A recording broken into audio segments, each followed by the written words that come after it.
We're going to do a lesson on linear perspective or one-point perspective. And it's a really great tool that people use to make art that's much more realistic looking. So it's basically a way of using perspective in drawing, especially using lines, so that we give our drawing a sense of depth, so that our drawing doesn't look super flat. Okay. Oops. Went a little too far. Hold on. Here we go. There we go. Okay. So, and here's a drawing using that. Okay, so we have lines and they have a sense of depth, like these trees and these train tracks go back into the distance, and I'll show you how to use it correctly. Okay, so basically a little bit of history on linear perspective is that it came around in the time of the Renaissance, which you'll probably learn about in college. Basically, when people made art before the Renaissance, it wasn't very realistic looking. It was very, very flat.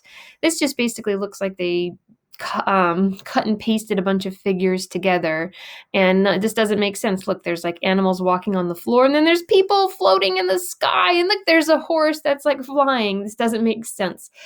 So once they figured out how to do linear perspective around the time of the Renaissance, they were able to draw rooms and visions that looked realistic, like they do in real life. Now, okay, so I'm just going to skip through this slide. Here we go.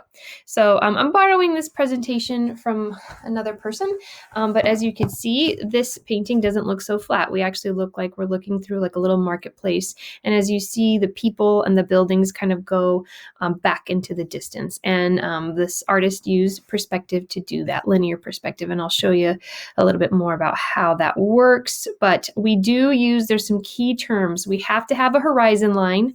I think you guys have heard of the horizon before. That's where, like, you know, the sun sets down. And then a vanishing point. That point is going to be key in creating linear perspective. And then basically all the lines of buildings and edges of stuff kind of move back towards the horizon line and the vanishing point. And those are called orthogonal lines. Now this picture is a little messy. It'll be easier when we just do a simple drawing. Okay. I'll talk about horizon lines a little bit more on another day. So I'm going to skip through these slides. Okay. But I want to talk a little bit more about vanishing points. So the whole idea with single point perspective is you use one little dot, one little vanishing point is the key to making your drawing look super realistic and look like everything kind of goes back into space, from foreground to middle ground to background. Okay, and let's take a look at some. So there's the vanishing point right there. And as you see, if you take a look at all the lines of the buildings, they all converge. Those orthogonals all converge towards that one point. So it's actually very mathematical. It's very logical. It's very simple. So again, look at all the lines of the sidewalks, all the tops of the windows and bottoms, the building edges, they all converge towards that vanishing point. It's an awesome tool to use. Okay. So with one point perspective, just remember these things. It always contains one vanishing point on the horizon line, okay? There's such a thing as 2 and 3 and 4 point perspective, but we're just talking about 1 point perspective. So we just need one vanishing point. The surface plane always faces the viewer. Now that might seem kind of weird, but like look at the buildings.